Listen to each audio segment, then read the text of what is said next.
Demi Allah saya katakan, saya beberapa hari sering menangis. Pada sesama muslim itu saling menyerang, berselisih, saling serang satu dengan yang lainnya. Pada yang tidak seiman kok pada baik. Bukan berarti nggak boleh baik. Pada yang tidak seiman kita baik. Pada yang seiman seharusnya lebih baik. Coba silahkan cek berapa banyak orang saling berselisih di media sosial.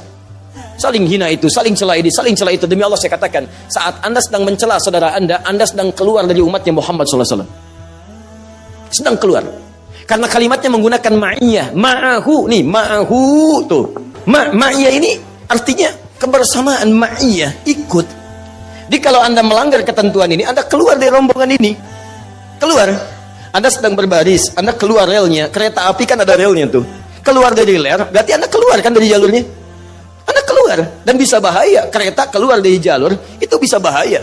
Dia terjungkal, dia jatuh dan banyak persoalan dalamnya. Sekarang Anda keluar dari ketentuan umat Nabi Muhammad SAW. Saat Anda mengerjakan hal yang dilarang oleh Nabi, Anda secara tidak sadar sedang keluar dari tuntunan Nabi, keluar dari relnya. Ya, silahkan cek. Anda mencela teman Anda sendiri, Anda menggibahkan dia, Anda menuduhnya, Anda berbuat zalim kepadanya tanpa hal yang dibenarkan, maka Anda sedang tidak diaku sebagai umat Muhammad SAW. Takwalah kepada Allah Subhanahu Wa Taala. Paham ya? Yang paling hebat, 3 ciri ini. Orang yang gemar ikut tuntunan Nabi, lihat baik-baik. Kalau saya sebut tuntunan Nabi berarti dalam kehidupan semuanya, dari bangun tidur sampai tidur lagi. Bangunnya ingin seperti Nabi, makannya ingin seperti Nabi. Coba tanyakan pada jalur kehidupan kita setelah Anda berusia puluhan tahun sampai hari ini. Pernah nggak terfikir bahwa hidup kita itu ingin disesuaikan dengan kehidupan Nabi? Pernah nggak terfikir bagaimana bangun tidurnya Nabi, cara makannya Nabi, cara minumnya Nabi, cara jalannya Nabi, bagaimana Nabi berumah tangga, bagaimana Nabi bekerja dan sebagainya. Kalau Anda sudah punya pemikiran seperti itu, maka Allah sedang mengantarkan Anda pada tingkat kebaikan tertinggi. Tapi pertanyaan saya, dari puluhan tahun Anda hidup, pernah nggak terfikir hal yang demikian? Kalau kepikiran saja tidak, maka kita harus merubah tingkat kehidupan kita pada yang lebih baik. Sekarang perhatikan baik-baik, lihat baik-baik kalimatnya. Nah, ciri-ciri ini, 3 hal ini, salah satunya bisa kita latih bagaimana menghadirkan senang pada tuntunan Nabi, muncul sikap yang baik untuk menepis segala kemungkaran, dan kita konsisten mengikuti segala kebaikan yang dicontohkan oleh Nabi. Salah satunya bisa dilatih lewat bagian dalam ibadah sholat. Perhatikan kalimatnya, tarahum, umat-umat yang punya 3 ciri ini, ruka'an sujada, mereka sempurna ruku dan sujudnya. Kita baru masuk ini. Ruku dan sujudnya.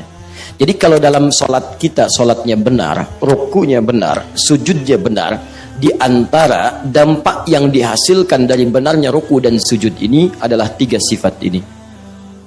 Jadi kalau orang benar sujudnya, maka hal yang tampak pertama kali ini, dia lebih patuh dan senang dengan tuntunan Nabi. Jadi dia agak, kalau puncaknya lebih tinggi, dia selalu berhati-hati. Ya, ingin berpakaian, bagaimana cara berpakaiannya Nabi. Bangun dari tidur, dia tidak senang kalau bangun tidak sesuai dengan contoh Nabi. Dia lihat bagaimana bangun tidurnya Nabi. Mau makan, dia cari bagaimana cara makannya Nabi. Jika Anda sudah mendapatkan level itu, biasanya itu berkorelasi dengan cara sholat yang baik. Salah satunya sujud. 2, asyidda'u 'alal kuffar, tegas terhadap segala penyimpangan.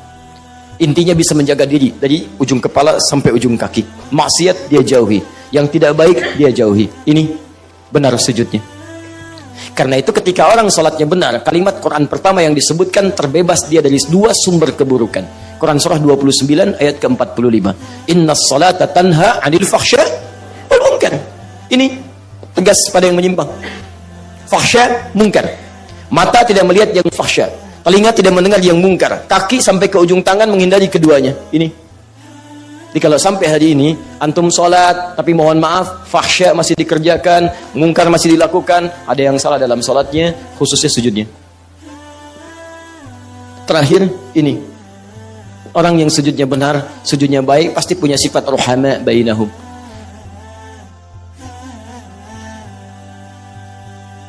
Awas, yang paling berbahaya itu antum rajin ikut kajian, antum tahu ilmunya, antum catat, tapi hasil dari apa yang antum pelajari tidak tampak dalam kepribadian antum. Sholatnya seperti benar sesuai dengan perintah-perintah atau tulisan-tulisan yang antum catat di catatan itu. angkat tangannya begini, Masya Allah, sejajar dengan bahunya, rukunya sempurna sampai dengan sejajar kepala sampai bagian belakangnya. Tapi Masya Allah, ketika melihat teman, celak sana, celak sini, Masya Allah, selisih sana, selisih sini, ini begini, ini begitu. Ada yang salah dalam salat antum. Tahu teorinya, rapatkan saf, lurus, tumitnya yang lurus, rapat supaya setan tidak masuk. Teman satu belum rapat sedikit, hei, rapat, Masya Allah. Paham ya?